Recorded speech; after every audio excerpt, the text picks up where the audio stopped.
Yeah, no, I'm just a little early. I'll see you in a little bit. All right, bye.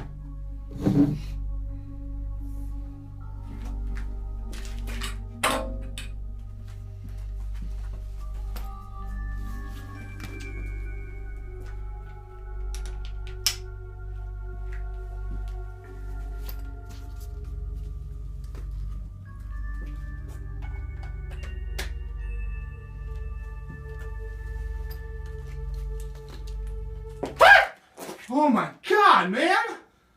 You let me in. Yeah, man, hold on a sec. Hey, Nate. Oh! Hey everybody, I'm Dennis Stack. And I'm Nate Fischer. And we are Cinema Buffs, and today we're bringing you our review of The Conjuring 2 as voted by you, the fans.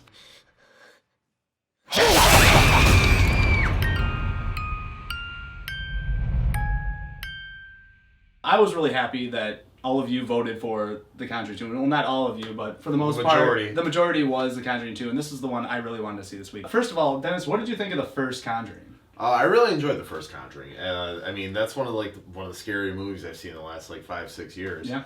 And it was really surprising because I felt like James Wan hadn't really delivered a really truly scary movie since the first Saw. Okay. There was Dead Silence that was just kind of weird. And you didn't see Insidious.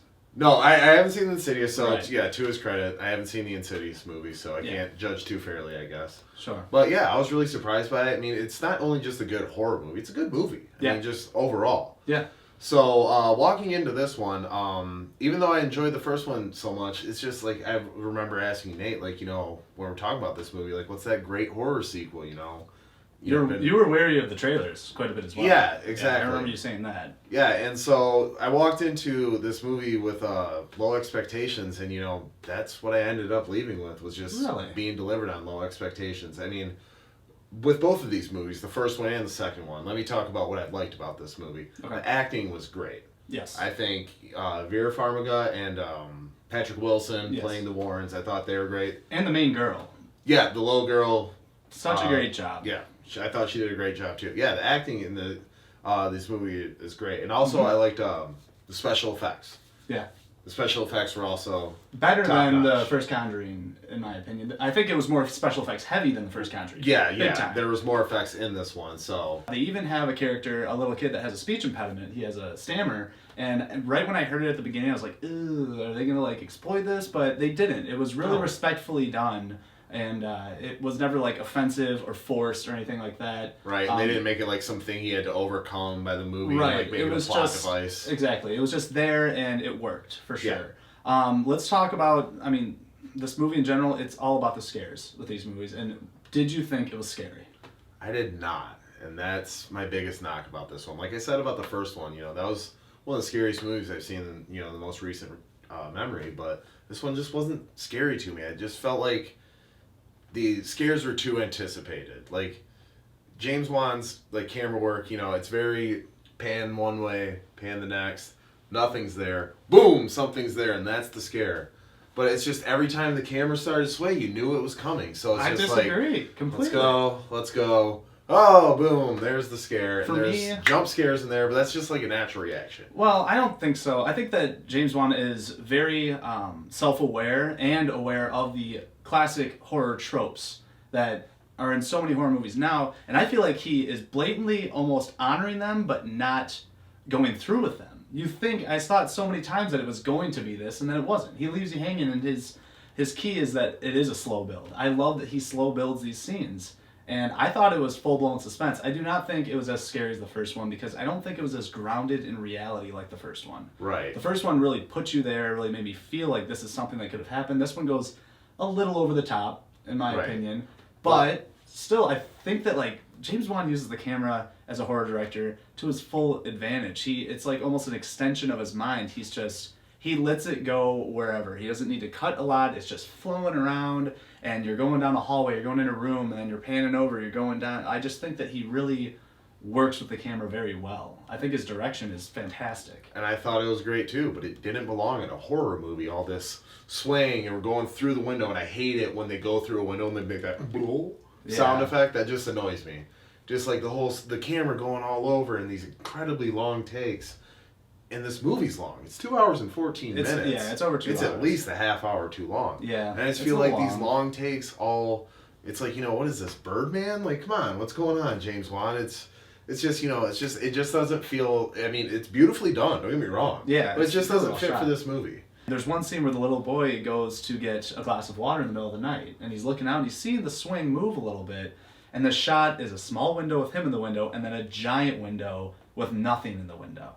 And it's just these two windows in the full frame, and it was such a cool shot because it's like, what is going to happen in that big window? And nothing does. It's just leaving you there because it's eerie. It's eerie to know that something could be in there. But I think he's kind of a tease, and I like that about it. Big part of like why The Conjuring, the first one, was so scary and just such a good movie was that they didn't show like the demon, the ghost haunting until like near the end, and they barely shown it. This one you get the the demon, the guy haunting the place within like the first 20 minutes.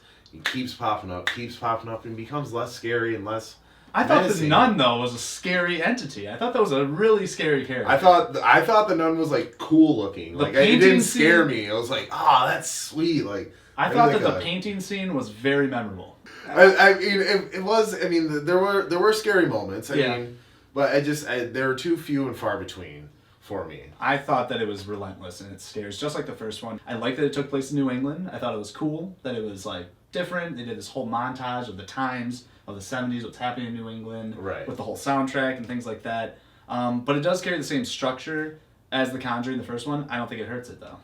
Well, it does, except that this one focuses a lot more on the Warrens than the last one did. And the love between the two. The connection that bloats the movie for me. I just feel like they could have cut that out. And a lot of this movie's wrapped up in, is this really happening? Is this believable? That is a huge thing where they're skeptical the whole time as whether or not it's a hoax. Exactly, but you get forced perspective because you're seeing it all from the little girl's eyes. Yeah. So when you're seeing it all from the little girl's eyes, you're forced to think, no, this is real, and then there's these doubters. Like, I feel like if they would have held back on the ghost and the demon a little bit, leave some doubt, like, as to, as you, the viewer, whether this is really happening or not. Yeah. But because you experience it from the kid's perspective and they see all these things, you believe all these things are really happening. But then it turns you around to like you actually think back and be like, was it all fabricated? Was it not? Sort of thing. It makes you wonder a little bit. I didn't get there with it. But all in all, I mean, with all the garbage horror movie out there, it's so saturated. I still think James Wan is a pretty good master of his craft when it comes to horror directors. I think he will go down as,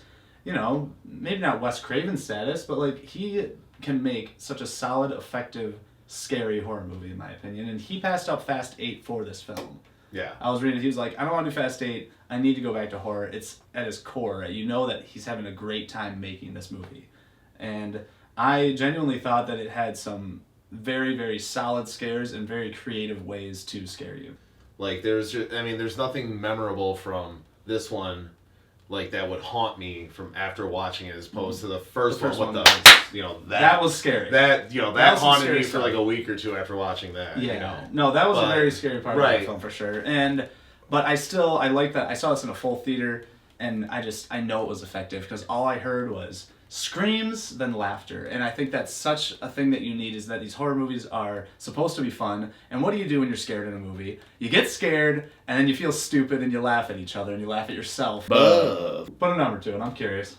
Yeah. I mean, I really wanted to like this one because I liked the first one so much, but I can't even give it a pass. I'm going 5 out of 10 on this one. Really? Yeah. It like everything outside of horror about this movie, I liked. Like, the comedy was good. The characters are good. Their interaction when he's playing guitar. If they make an Elvis biopic, cast Patrick Wilson. Yeah, he was good. Yeah, he was good. Yeah, and I thought everything outside of the horror of this movie was good. But the horror, it's a horror movie. It's supposed to scare you. It didn't scare me. I can't go higher than 5. All right. Well, I thought that it was pretty relentless. It was seen just like the first Conjuring. Not as effective, but still scene after scene after scene. Every time, it doesn't let you rest very much. And I got some solid scares out of it, and I thought that it was very well crafted.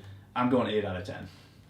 Wow. Yes. That's what I gave the first one. This is one of the most fun times I've had in the theater this summer.